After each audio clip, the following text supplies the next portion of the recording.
Selamat sore teman-teman.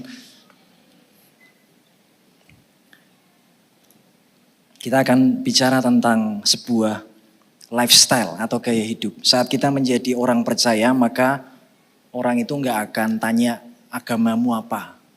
Tapi mereka akan melihat lifestyle kita, apa yang kita lakukan, apa filosofi hidup kita, perbuatan kita. Dan mereka akan melihat sesuatu dari hidup kita. Allah adalah Allah yang maha besar. Allah kita itu maha kuasa. Dia pencipta, dia maha besar. Dia tidak terbatas. Tetapi sekaligus dia Allah yang mau merendahkan dirinya untuk bisa menjangkau kita. Dan bersama-sama dengan kita. Allah tidak hanya tinggal di sorga. Kemudian dengan kaki yang terangkat. Dia lihat ke bawah, melihat kita, dia hanya memerintah, dia hanya tunjuk tangan. Allah kita bukan Allah yang seperti itu. Dengan semua kebesarannya, kemuliaannya, dengan semua apa yang dia punya, dia juga Allah yang mau merendahkan dirinya untuk bisa bersama-sama dengan kita. Sehingga kita bisa mengenal pribadi Allah. Kalau Allah tidak pernah mengenalkan dirinya atau memperkenalkan dirinya kepada manusia, maka kita tidak akan pernah bisa mengenal pribadi Allah. Dan inilah yang mau kita belajar dari kehidupan Yesus, di mana Allah yang maha besar itu dinyatakan di dalam sebuah kesederhanaan dalam hidup Yesus. Sekalipun dia punya semuanya, dia mengambil rupa seorang hamba, dia mentaati Bapaknya, taat sampai mati di kayu salib untuk menyelamatkan kita. Dia tidak memilih untuk tinggal nyaman di sorga. Surat Filipi berkata dia tidak menganggap haknya itu, kesetaraannya dengan Allah itu sebagai sesuatu yang harus dipertahankan. Dia tinggalkan semuanya untuk turun ke dunia ini, untuk datang di pusat kegelapan dan dia ada di tengah-tengah kita. Untuk bisa bersama dengan kita.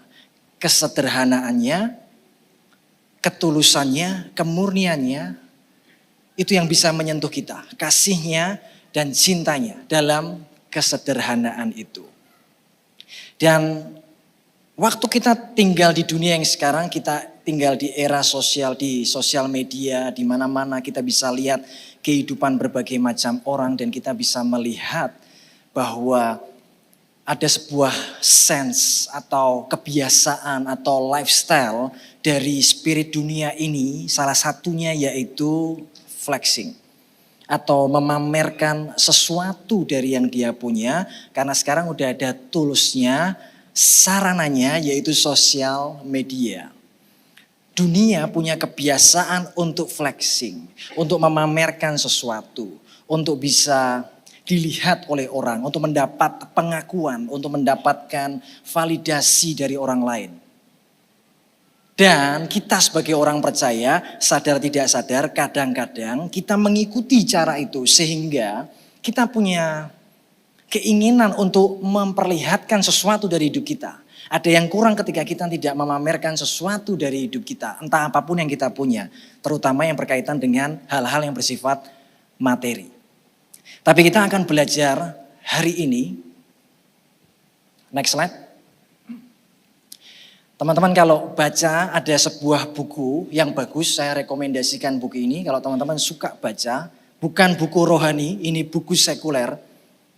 Tapi isinya, saya udah baca lengkap, tidak ada yang bertentangan dengan firman. Saya nggak tahu penulisnya orang Kristen atau enggak.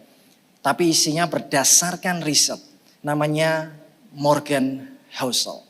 Dia menulis ada perbedaan dengan apa yang disebut dengan kaya atau kekayaan. Rich, dia menyebutnya dengan rich. Ada orang yang tampak kaya, rich, crazy rich, Semarang. Mungkin kalian salah satunya nih, crazy rich. Penghasilan kalian sebulan 1 miliar. Crazy rich Semarang. Mobilnya Ferrari. Penghasilan 1 miliar sebulan. Tidurnya hotel bintang 5, makan siang di Dubai, makan malam di Johor. Kalian bisa pilih semuanya. Tapi dia berkata begini, orang yang tampak kaya belum tentu kaya. Maka apa yang tampak di luar belum tentu dia punya wealth atau kekayaan. Nah, orang yang flexing, yang tampak kaya, belum tentu dia kaya beneran. Dan kita harus membedakannya. Memang ada orang yang tampak kaya dengan semua yang dia pakai ini, dengan semua yang melekat di tubuhnya, dari sepatu, celana, bajunya, semua, jam tangannya, branded. Tapi belum tentu asetnya seperti yang dia tunjukkan. Mungkin itu hasil berhutang bisa aja. Hasil pinjol bisa aja. Pinjem teman bisa aja. Memang ada orang yang tampak kaya dan beneran kaya. Memang ada. Tapi ada yang tampak kaya untuk menarik perhatian orang, mendapat sanjungan, mendapat pujian. Tapi ada orang yang benar-benar kaya tapi tampaknya sederhana. Ada juga. Tergantung. Nah, saya berdoa supaya teman-teman di sini kita bisa punya spirit kesederhanaan. Gak harus tampak kaya, tapi kalian tahu bagaimana membangun kekayaan. Asetmu di mana-mana. Kamu tahu apa itu mengatur keuangan, financial management. Kamu tahu apa itu investasi. Bagaimana membangun kekayaanmu. Dimulai dari sekarang. Tidak ada waktu yang terlalu cepat untuk belajar soal keuangan. Dan dari buku The Psychology of Money ini, si Morgan Housel menyimpulkan bahwa keberhasilan seseorang dalam mengelola keuangan itu bukan karena dia tahu tentang keuangan. Tetapi karena behaviornya terhadap uang itu sendiri. Maka ada kaitan antara uang dengan psikologi kita.